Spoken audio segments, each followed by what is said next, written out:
त्या गंगाखेड मधील असणाऱ्या जनाबाई 5 वर्षाच्या होत्या महाराज. जनाबाई किती वर्षाच्या होत्या?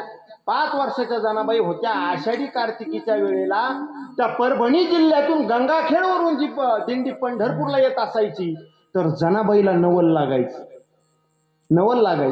आणि जनाबाई कुतूहलानं आपल्या वडिलांना म्हणायची, बाबा ते काय? हा प्रश्न आहे 5 वर्षाच्या बाळाचा.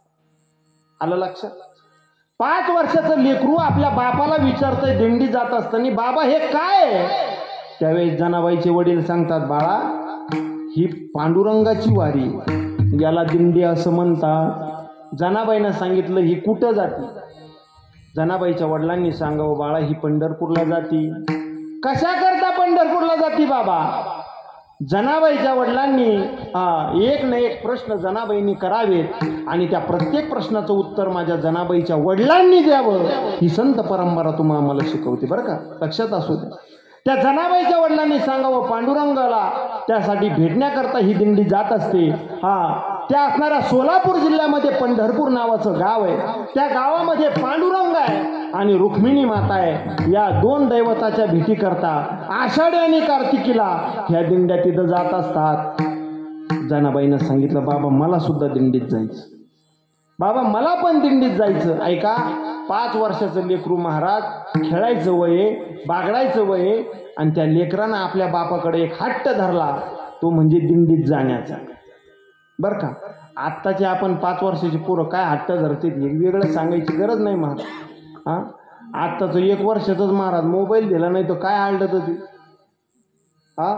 किती आरडाओरडा करते बरं पोर, फोन जर दिला नाही तर.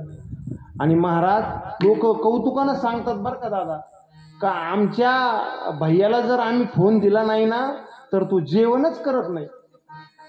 ही परिस्थिती महाराज. त्या पोराच्या हातात फोन द्यावं लागते आणि त्याच्यात ते चित्र लावते, काय म्हणते त्याला पोरो, कार्टून नेटवर्क आहे की नाही, कार्टून लावायचं आणि मग ते पोराने त्या कार्टून कडे पोहून एक घास खायचा. ऐका ना महाराज, ऐका बरं काही, आपण कार्टून लावून जर मुलाला अन्न प्राशन करत असाल तर त्या मुलाच्या बुद्धीवरती सुद्धा त्या कार्टूनचे संस्कार होत असतात बरं का. जैसे खावे अन्न तैसा होवे मन. अरे जसं अन्न तुम्ही खाताल त्याच पद्धतीनं तुमच्या अंतःकरणामध्ये तशी भावना तयार होत असते.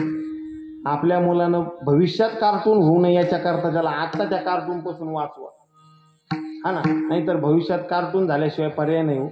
मुद्दा मला एकच सांगायचा, जनाबाईचं वय 5च वर्षाचं आहे पण दिंडीला जाण्याची अपेक्षा आहे महाराज. आणि त्या जनाबाईनं आपल्या बापाकडे एवढा हट्ट धरला, बापाला तिचा हट्ट पूर्ण करावा लागतो. आपल्या भारतीय संस्कृतीमध्ये 2 हट्ट सांगितलेले, एक बाल हट्ट आणि एक स्त्री हट्ट. हे 2 हट्ट माणसाला पूर्णच करावे लागतात, याला पर्याय नाही. जनाबाईचा सुद्धा तो हट्ट असणारा जनाबाईच्या बापानं पूर्ण केला.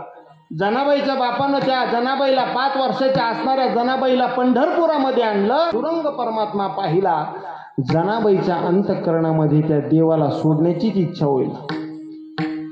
जनाबाईनं आपल्या बापाला सांगितलं, बाबा मला नाही यायचं घरी, नाही घरी यायचं मला, आणि घरी नाही यायचं तर जने तुला मी एकटा इथं कसं सोडू असा प्रश्न बाप विचारत होता.